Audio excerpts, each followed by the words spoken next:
पहलुओं पर बातचीत हुई है, बहुत विस्तार के साथ अधिकारियों की बातचीत हुई है और बहुत स्पष्ट रूप से बहुत छोटे शब्दों में हम लोगों ने अपनी बात, अपनी भावना उन्हें स्पष्ट कर दी। दो तीन चीजें ही हमने उनसे कही है कि साहब इस सिलसिले में हम पूरे पीछे भी आंदोलन हुए, लेकिन पिछले 2 साल से तो हम लगातार आंदोलन में हैं और 2 ही मुख्य मांग हमारी थी। एक तो नए कानून को लागू करने की और एक 10% को लागू करने की, और तीसरी मांग हमने रखी थी कमेटी की सिफारिश जो हमारे पक्ष में आई है उन्हें लागू करने। हमें उन्होंने अवगत कराया है कि जो कमेटी की सिफारिशें हमारे पक्ष में है उसमें एक कमेटी सरकार ने बनाई है और वो कमेटी उसको लागू करेगी। फिर हमने अपनी भावना से अवगत कराया कि बाकी 2 मुद्दे जो सबसे इंपॉर्टेंट है, जिनको लेकर हम आंदोलन में आए, हम कमेटी की सिफारिश की मांग लेकर आए हैं 3रे नंबर पे, और पूरे आंदोलन की मांग में इस मांग का केवल 10% वेटेज है।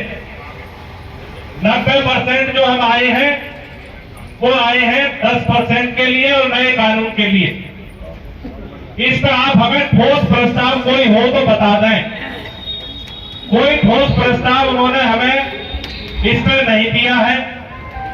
केवल हमसे कहा कि जो कमेटी हमने बनवाई है वो कमेटी पुनर्विचार इन दोनों मुद्दों पर करेगी। उस पर स्पष्ट तौर पर हमने सहमति जता दी है।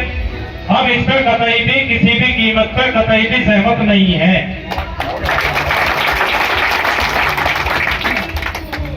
आपके आंदोलन का बहुत ज्यादा असर है, ये बात हम सब समझ रहे हैं। प्रशासन सरकार पूरे दबाव में है। दिल्ली कूच की हमारी तगड़ी तैयारी है और पूरी तैयारी के साथ हम लोग दिल्ली कूच जा रहे हैं। आपसे हम जो बात कह के आए थे कि 25 में ग्रेटर नोएडा, 28 में यमुना और 2 तारीख में दिल्ली कूच, उसमें इंच भर भी कोई परिवर्तन हमारे कार्यक्रम में नहीं है। सरकार और प्रशासन ये अच्छी तरह समझ ले कि मुद्दे को टाला नहीं जा सकता। ईमानदारी बरतनी पड़ेगी। तीनों प्राधिकरणों के अधिकारी और अगल बगल के प्राधिकरण इस बात को अच्छी तरह समझ लें कि नए कानून के उल्लंघन के साथ यह आंदोलन कोशिश करेगा कि 1 इंच जमीन भी आपको नहीं मिले। दूसरा, हम ये सुनिश्चित करेंगे कि 10% पे नए कानून पे जब तक फैसला नहीं आएगा, करोड़ मरों के साथ, पक्के इरादे के साथ, पक्के मोर्चे के साथ हम आंदोलन में रहेंगे।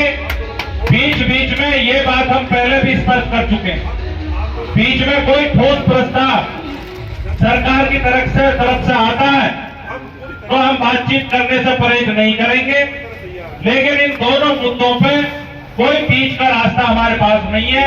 सिर्फ एक ही रास्ता है कि 10% लागू करो, नए कानून के सभी लाभ लागू करो। इंकलाब जिंदाबाद। किसान खुदा बंदे से दूसरे पता तेरी अब सही मायने में पूरे कसमबद्ध होकर, पूरी शपथ लेकर ये 10 संगठन अपने मूल के लिए चले हैं। आपके साथ फिर पूरी सत्यनिष्ठा से कहते हैं, किसी की हेरा फेरी की, घुमा फरा की कोई बात नहीं मानेंगे। अपना 10% जब तक नहीं मिलेगा नहीं हटे।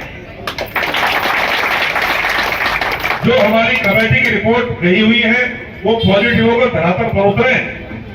नए कानून के हिसाब से हमें उसके बेनिफिट मिले, मुआवजा मिले। हमको पूरी तरह हम वचनबद्ध हैं और मैं अपनी युवा शक्ति से आज आह्वान करता हूं, अगर आज भी आप नहीं जागे तो आगे आने वाली पीढ़ी आपको माफ नहीं करेगी और यही कहेगी तुमने चाहे नहीं वरना हालात बदल सकते। तुमने चाहे ही नहीं वरना हालात बदल सकते थे। हमारे आंसू तुम्हारी आंख से भी निकल सकते थे। तुम ठहरे ही रहे झील के पानी की तरह। नदी बनते तो बहुत दूर निकल सकते थे, नदी बनते तो बहुत दूर निकल सकते थे। मैं सुखबीर खलीफा निश्चित तौर पर पूरे प्राणपण से इस सभा के सामने पूरी वचनबद्धता के साथ कहता हूं कि प्राण की बाजी लगा करके पीछे नहीं हटेंगे। आपसे तैयार है क्या? आपसे तैयार है क्या? तो कल 12 बजे महामाया फवारी होगी नीचे, हम मिलते हैं फिर। ठीक है।